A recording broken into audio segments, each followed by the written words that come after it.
A gente está, desde a semana passada, falando do Adorno, falando da escola de Frankfurt, da teoria crítica. Tem tudo a ver com essas coisas, tem tudo a ver com essas reflexões difíceis, as quais a gente está sendo obrigado a fazer. Um dos pontos centrais da teoria crítica é a cultura de massa. Cultura de massa é um fenômeno. Começa no século XIX, mas ele vai ficar forte no século XX, com o rádio, com o cinema. Ele vem já da imprensa, mas o rádio e o cinema é que vão avolumar essa cultura de massa, vão dar uma grande força a ela.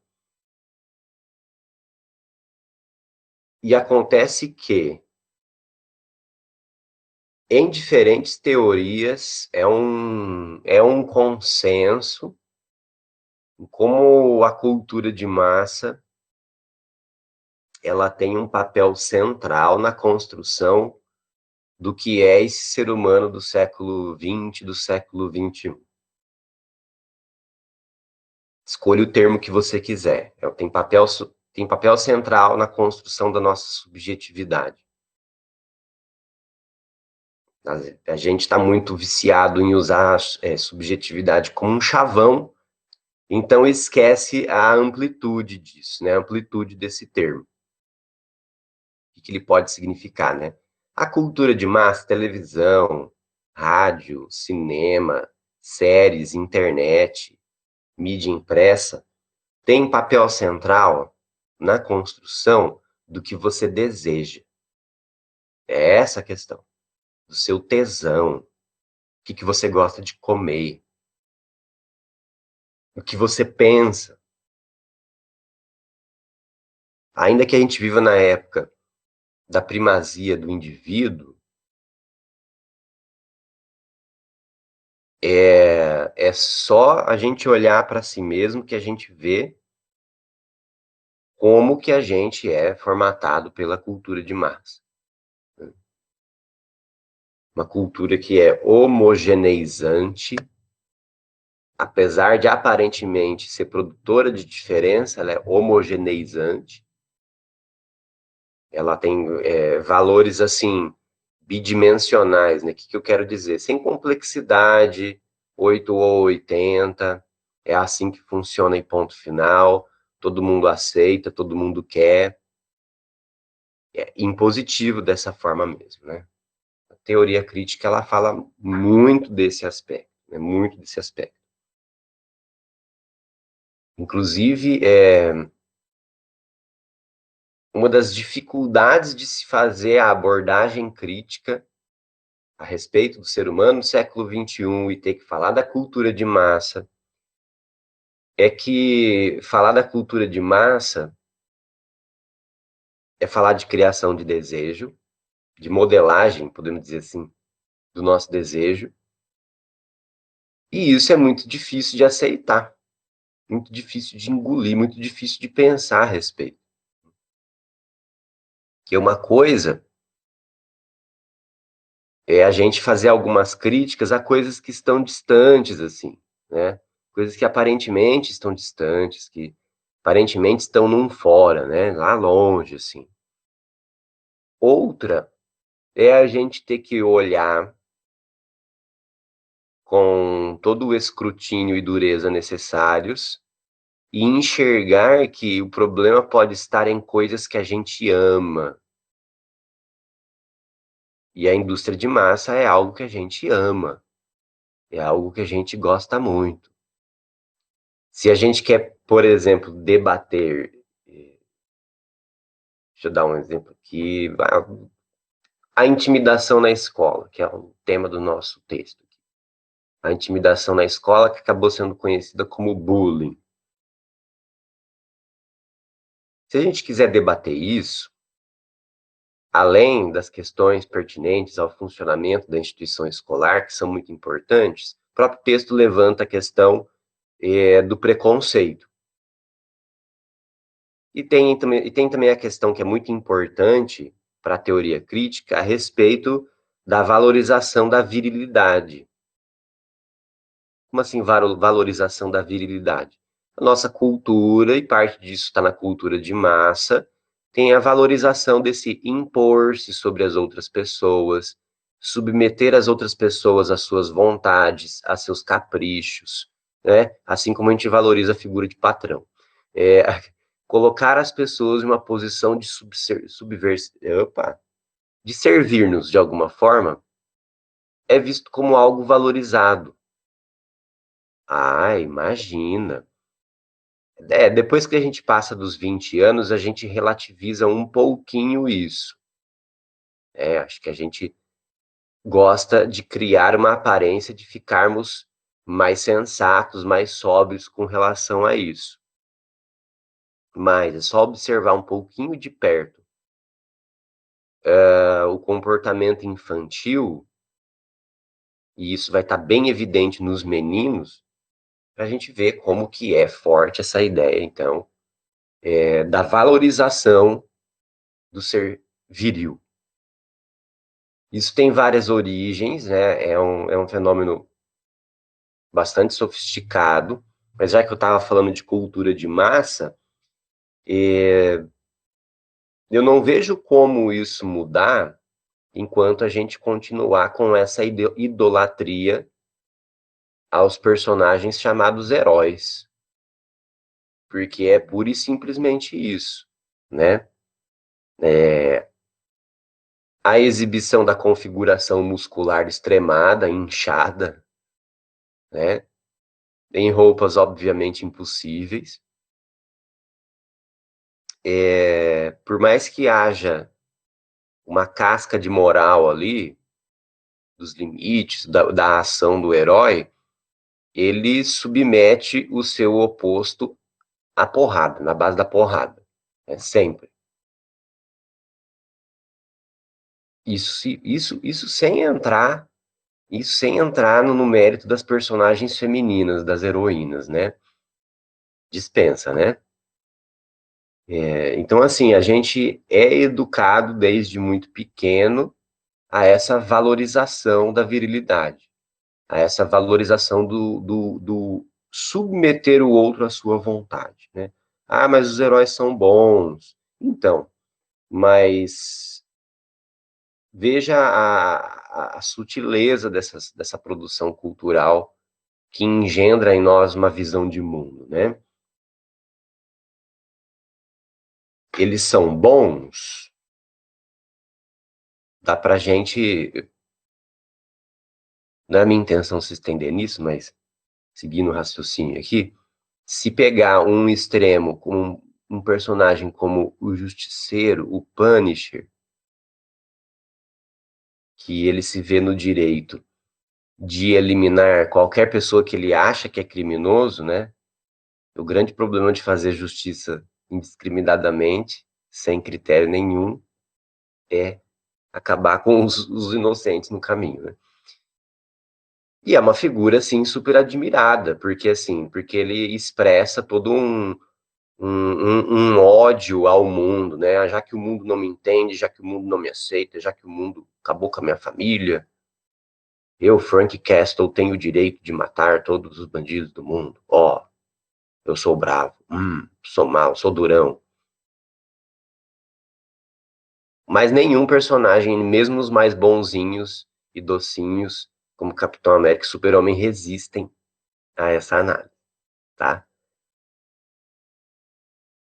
Se a gente quer falar com seriedade da cultura da intimidação nas escolas, porque é isso mesmo, é uma cultura, ou seja, é algo que se cultiva, é algo que se constrói, não só no ambiente escolar, no ambiente escolar também, mas não somente no ambiente escolar, vem de fatores sociais mais amplos, de maior alcance.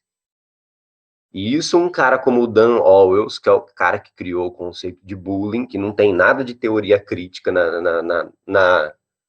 no trabalho dele, ele fala com todas as letras que o problema do bullying passa por essa questão da cultura de exaltação da virilidade. Ele usa um termo super esquisito, que é cultura macho.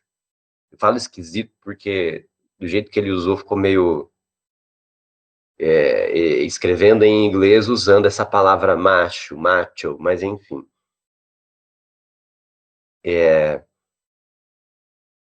É muito claro nas pesquisas que existe esse problema, dessa exaltação da virilidade.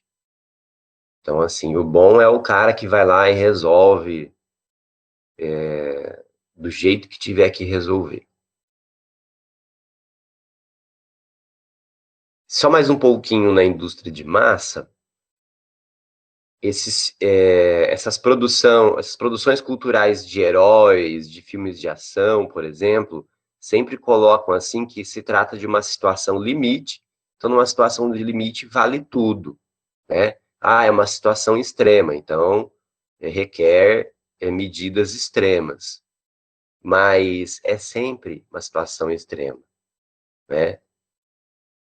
Ou vão fazer um filme inteiro do Wolverine resgatando um gatinho na árvore. Não, é sempre uma situação extrema. Acontece que isso vai, então, cultivando em nosso imaginário, cultura, cultivar, isso vai cultivando no nosso imaginário a ideia de que temos à nossa frente inimigos que demandam medidas extremas, medidas que justificam quaisquer atitudes.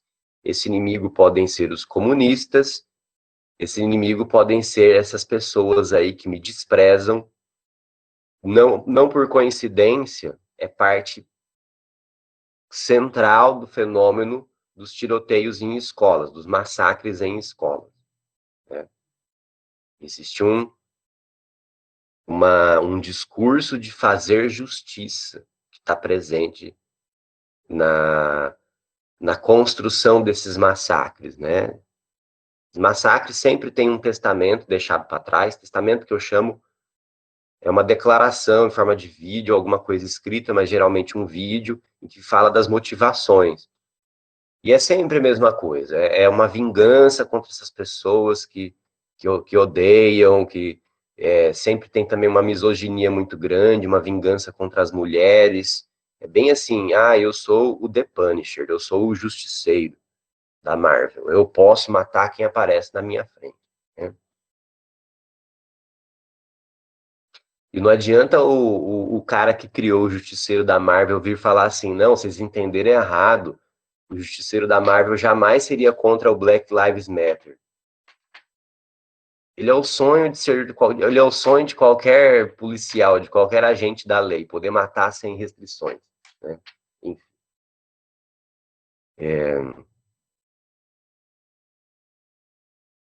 Esses problemas, então, eles dizem respeito à forma como somos educados, à forma como crescemos, não crescer biológico, né?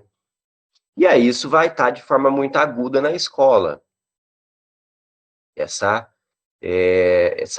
visão de que é moralmente aceitável submeter as outras pessoas.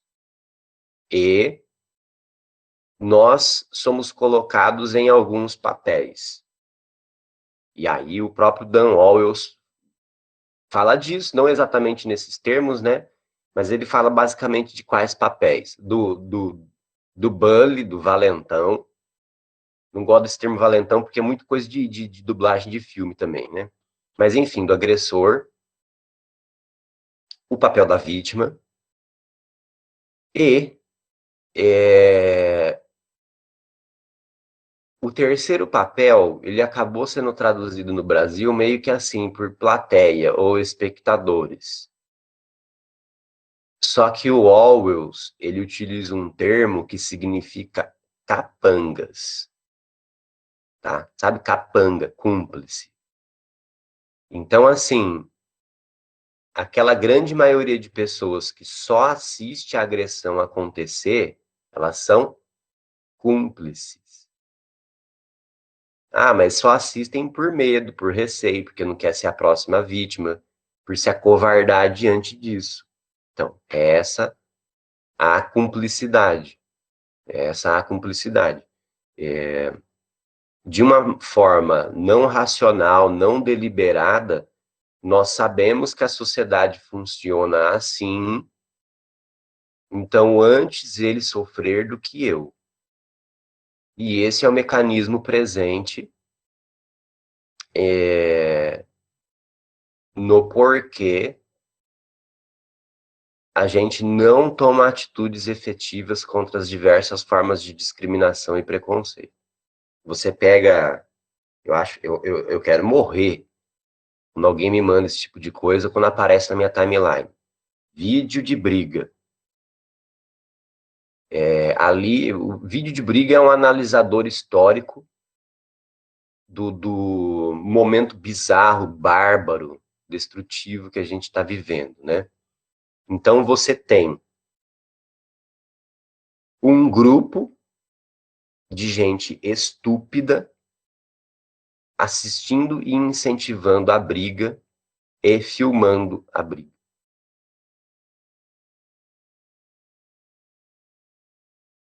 Bonito, né? Bonito de vez, né? Se a gente está falando de escola, então, isso chega a um nível de selvageria mesmo, assim, né? E aí, assim, e a escola? A escola faz o quê?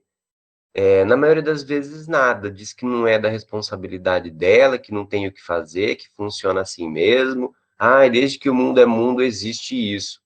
Não é porque tem um monte de coisa que existe desde que o mundo é mundo, tá? E a gente tenta consertar essas coisas, tá? Doenças existem desde que o mundo é mundo também, e a gente tenta saná-las, não tenta? Então, essa selvageria, essa brutalidade existe desde que o mundo é mundo? Talvez, não tenho certeza nenhuma disso, honestamente.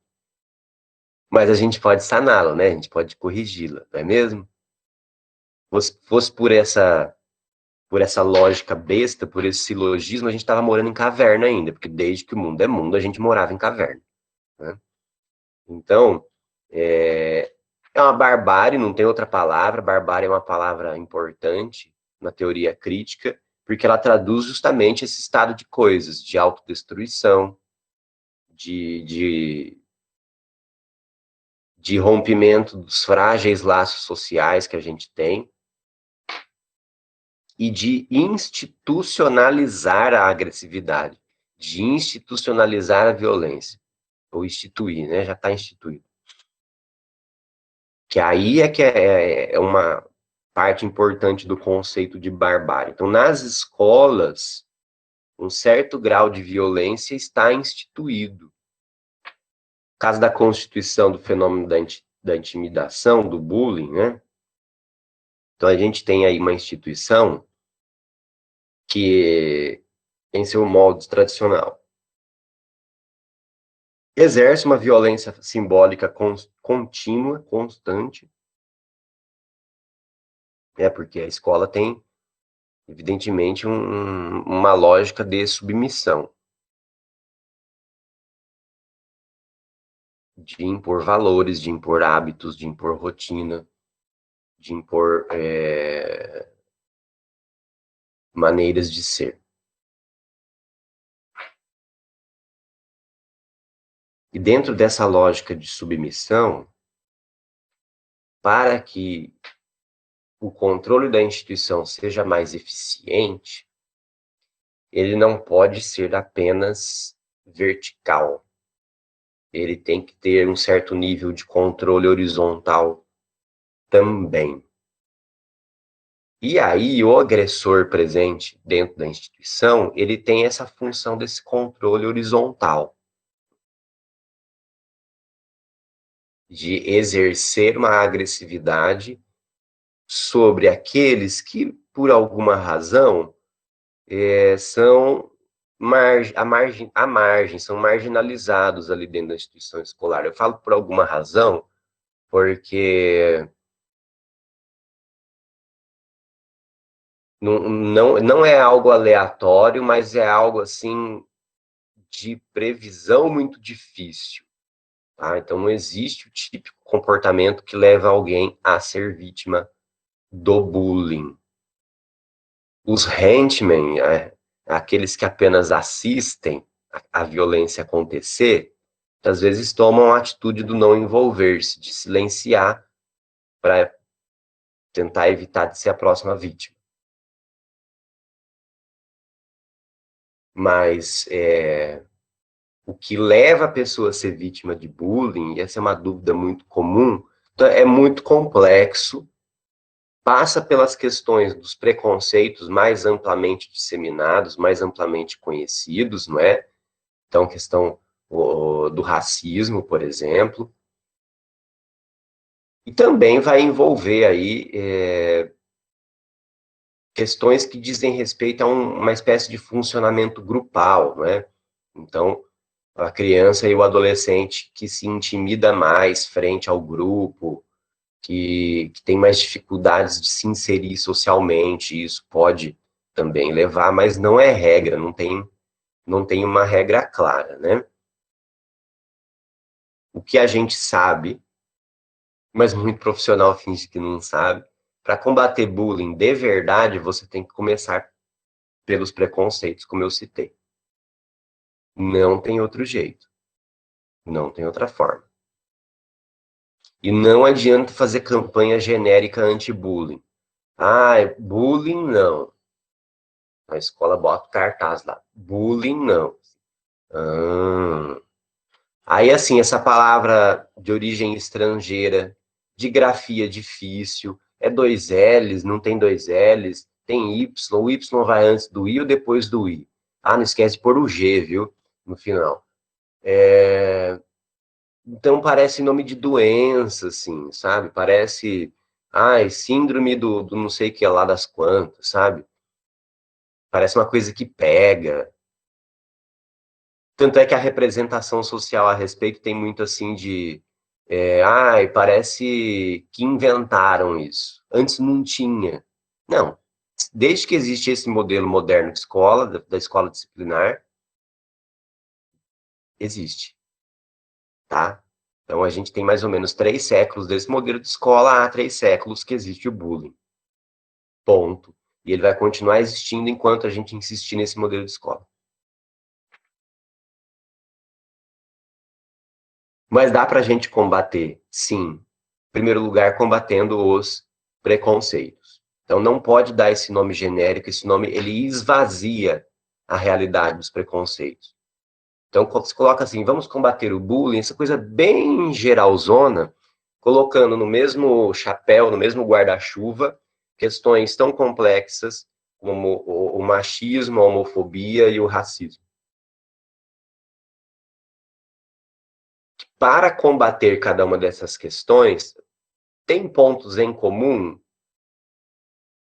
mas para combater cada uma dessas questões, a gente precisa atacar aquela questão de frente, dando nome aos bois, falando o que ela é, porque cada uma dessas formas de preconceito tem uma história específica, tem um processo de construção específico. Consequentemente, a gente tem algumas estratégias específicas para lidar com elas. Não pode lidar com elas de forma muito genérica, né? Eu vejo em tanto lugar, tanta instituição educacional, empresa também, esse discurso genérico de combate aos preconceitos, né? Ah, somos contra toda forma de discriminação, contra a homofobia, contra não sei o quê, contra não sei o quê. Sabe? Aí vira só um enfileiramento de termos, assim, não sabe nem o que tá falando, sabe? Nem o que tá falando. Somos contra racismo, homofobia, xenofobia, misoginia, só enfileira, assim, não sabe nem o que tá falando. Então, se vamos combater o racismo, tem que ser ações específicas contra o racismo. Vamos combater o machismo, ações específicas contra o machismo. Não adianta botar tudo num grande negocião genérico chamado bullying. Acontece que as escolas não gostam de fazer campanha contra o racismo, por exemplo. Por quê, professor? Porque se a gente faz uma campanha contra o racismo com esses termos, racismo não, a escola fica com medo de assim, ai, vão falar que tem racismo na nossa escola, por isso que a gente está fazendo essa campanha. Mas não tem, viu? Então, diretor, diretora, tem. O racismo estrutural está em toda parte. Mas vai explicar isso, dá trabalho, né? Mas é parte do nosso trabalho. Dar trabalho é justamente isso que a gente tem que fazer. É uma conscientização que às vezes é bem lenta, é bem demorada, mas não tem outro caminho. Não tem outro caminho. Trabalho genérico com bullying não leva a lugar nenhum. Tem efeito assim pífio. É maquiagem só dos problemas, né? Existe aí o passo a passo que o Dan Owens criou para o trabalho com o bullying, que envolve um levantamento de dados, que envolve uma compreensão das situações que acontecem com mais frequência na instituição, e que é bacana, sim. É mais para um lado quantitativo da coisa, mas é interessante, sim, esse levantamento de informações sobre a instituição, para tentar fazer, então, um retrato do que está acontecendo ali, de como que o fenômeno se passa dentro da escola, e a partir daí a gente construir ações. Mas tem essas premissas aí que tem que ser levadas em consideração, e uma das mais importantes é com relação ao preconceito. Outra coisa que eu acho importante falar é a respeito, assim, das características do agressor. E aí eu comecei falando da indústria cultural, não foi à toa, tá? A indústria cultural presta inúmeros desserviços à formação da nossa cabecinha, e nisso também tem a sua culpa, né? Toda vez que a barbárie, né, então a agressividade, esse impor-se aos outros, submeter os outros aos seus caprichos, toda vez que a barbárie é retratada na indústria cultural, ela vem com muita ambiguidade, tá? Às vezes, o personagem mal, ele vem retratado de uma forma chapada, bidimensional. É mal, ponto final. Mas não é raro que o personagem mal ele seja glorificado, admirado, benquisto, a ponto de virar o tal do anti-herói.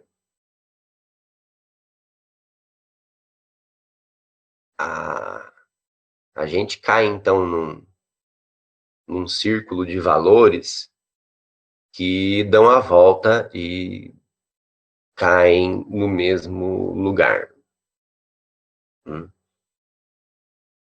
Então, assim, o chamado vilão, ele é admirado também. E aí, o que é o mecanismo muito curioso envolvido, né? O vilão é admirado por justamente não segue regras, não segue leis, faz o que quer, impõe a sua vontade sobre as outras pessoas. E aí, quando a gente fala do vilão que comete bullying, ignorem completamente toda a produção da indústria cultural a respeito disso. Ignorem completamente, senão vocês não vão entender o fenômeno do bullying, da intimidação na escola. Então, como uma espécie de compensação, colocam o valentão, o agressor, como alguém que, no fundo, lá no fundo, tem uma baixa autoestima, vem de uma família muito difícil, talvez vítima de violência dentro de casa, talvez uma família, assim, com problemas com adição, não é? Então, o Nelson, que é o personagem que agride o Bart Simpson. E o Nelson, deixa eu lembrar aqui, a figura paterna ausente, não lembro por quê.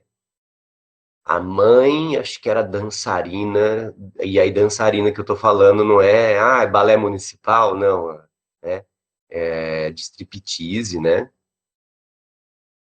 E ele aí, volta e meia, retratam ele como Alguém, então, com uma vida muito sofrida, que não tem amor dentro da família, que tem uma autoestima muito baixa, e por isso que ele é um agressor.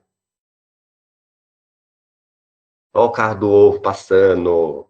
Meu microfone de lapela parou de funcionar, então agora eu tô com o microfone do Note, ele capta os ruídos externos, né? O carro do ovo tá passando. Passou, muito bem. Então, assim, esqueçam esse retrato hollywoodiano do agressor, do responsável pelo bullying. Esqueçam. Então, nos estudos do Dan Wallace, que é o pioneiro, que é o cara que criou o conceito de bullying, ele fala com todas as letras. O agressor comete o bullying, ele é uma pessoa com uma autoestima tremenda de alta, tremenda de grande. Então, em bom português, ele se acha muito, não tem aquela baixa autoestima, não necessariamente vem de família conflituosa, não necessariamente tratam-se aí de questões de alguma espécie de compensação emocional. Então, como eu me sinto uma porcaria, eu agrido as outras crianças, porque eu me sinto uma porcaria. Isso parece que é uma espécie de vingança, assim, né? De compensação, assim. Não. Isso não existe. Isso não acontece, tá? Então, a vida do cara que comete bullying não necessariamente é uma tragédia, uma tranqueira. Não. Não, não, não. Mas então, de onde vem? Em parte, justamente dessa autoestima tremenda que faz ele se sentir no direito de subjugar as outras pessoas, mas também tem essa questão dessa cultura da virilidade, né? Essa cultura da virilidade faz com que exista uma admiração em torno dessas figuras. Por exemplo, um dos fenômenos mais curiosos é como essas figuras elas acabam sendo até benquistas na escola, tá? Esse nível de análise ele é um pouco mais profundo, exige se desfazer de algumas lentes que a vida foi pondo na gente para e de um aprofundamento teórico assim, mas a escola considera o valentão necessário para o seu funcionamento e existe uma estima em torno dessa figura. Por isso que é bem complexo lutar contra esse fenômeno. Ele é um cara bacana, ele é um cara legal, ele é um cara com certa popularidade, né?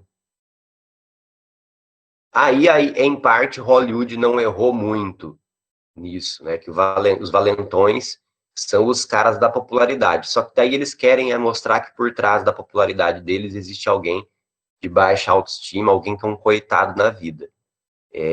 Na verdade, não. Na verdade, não, tá?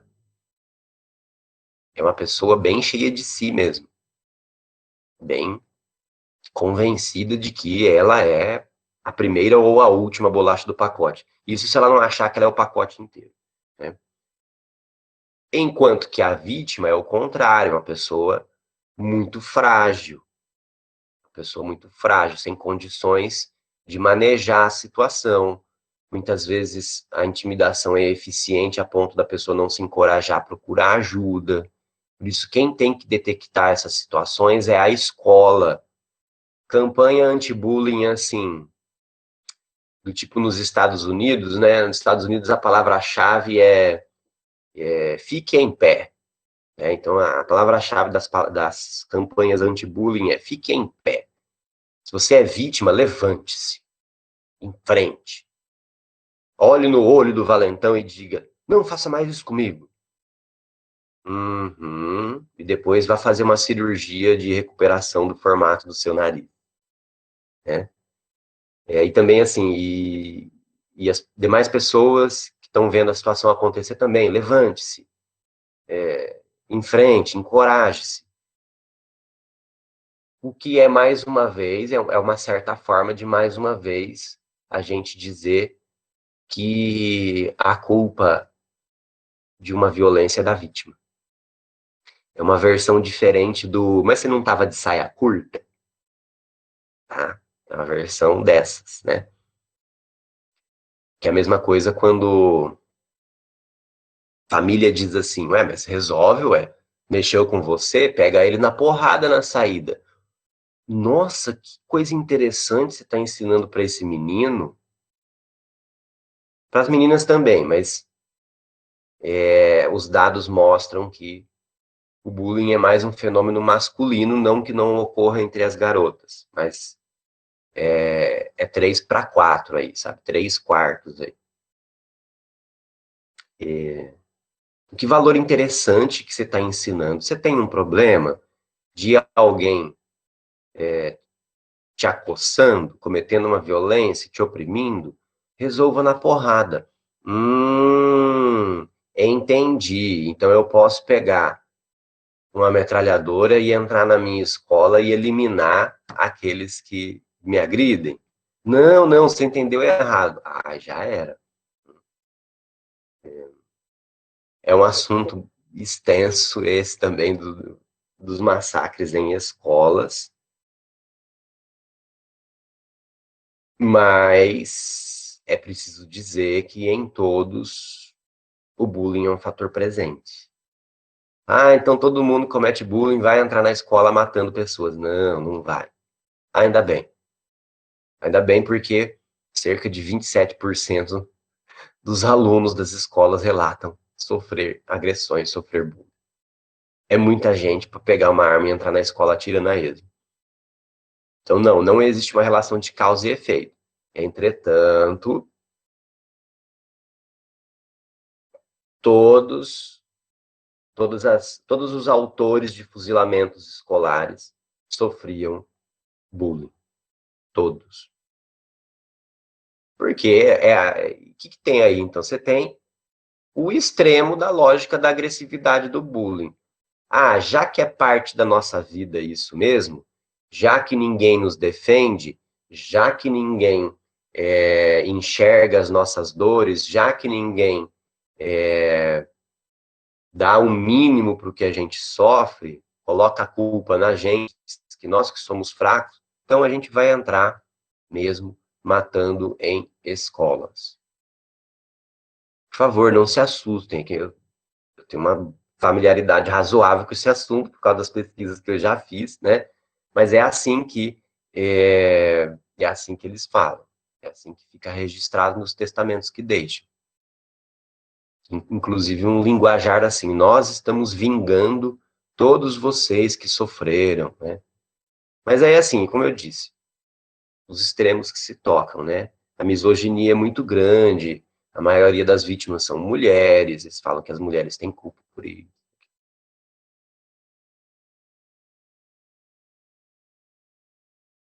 No Brasil, o fuzilamento escolar não é tão comum, ainda bem, tomara que continue assim,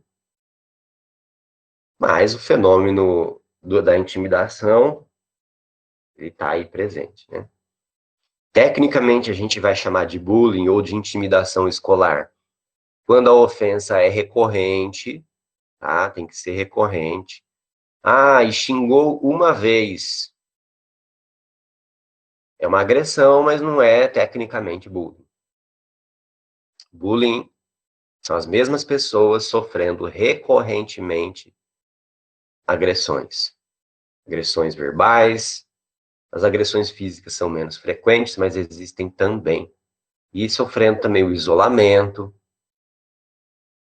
dentre outras formas. E é preciso também, e aí tem um detalhe que as pesquisas trabalham pouco, mas que o Orwell descreve, é preciso haver diferença de poder, tá? Só que quando fala diferença de poder, é preciso de sofisticação teórica um pouco para entender. assim diferença de poder? A gente está falando de dois alunos da mesma sala. Como assim diferença de poder? A diferença de poder pode ser pura e simplesmente física e pode passar pelo status social, tá? Então, assim, não é raro que o agressor seja o filho do fulano,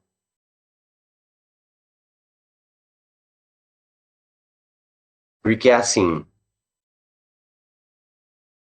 conhecendo lá bem de dentro a realidade da escola, as escolas protegem o filho do fulano. Não sei se vocês estão entendendo. O de família, entendeu? O importante. Protegem, tipo, ixi. Protegem e protegem grandão. As escolas, com a sua gestão e seus professores, têm os seus favoritos. E aí, às vezes, o agressor é parte desses favoritos aí. Então, isso é um poder simbólico, tá? Isso é um poder simbólico. Econômico também. Porque que escola que vai mexer com o filho do cara mais rico da cidade? Então, tudo isso entra nesse jogo também. Tudo isso entra nesse jogo também. E aí, então, como existe essa diferença de poder, é muito difícil a reação do agredido, da vítima. Então, é um outro elemento importante também. Que se repita now and often, como diz o Orwell, tem que ter uma certa recorrência, tem que haver diferença de poder, nem que seja poder simbólico. A preocupação aí é a gente não esvaziar o conceito de bullying também, mais uma vez, e a gente, né, não ficar botando tudo, fenômenos tão diferentes no mesmo pacote. Bullying foi o meu objeto de pesquisa na minha tese de doutorado. Infelizmente, as obras mais conhecidas que a gente tem no Brasil, elas não são recomendáveis, tá? A gente tem um problema muito sério que o bullying chegou não como conceito no Brasil, como uma palavra mágica que todas que acham que encaixa em tudo quanto é teoria. Bullying é um conceito de uma teoria de fundamento cognitivo comportamental. Ponto final. A teoria do Dan Wallace é de fundamento cognitivo comportamental. É isso, tá? E é um conceito. Então, saem usando indiscriminadamente aí, e isso é bem problemático, assim, né? Leituras boas, o próprio Orwell, mas vai ter que ler em inglês. Sim, o cara que... A obra de onde surgiu o conceito não foi traduzida para o português até hoje. É bem difícil dizer, assim, que realmente é recomendável ler de produção brasileira, tá?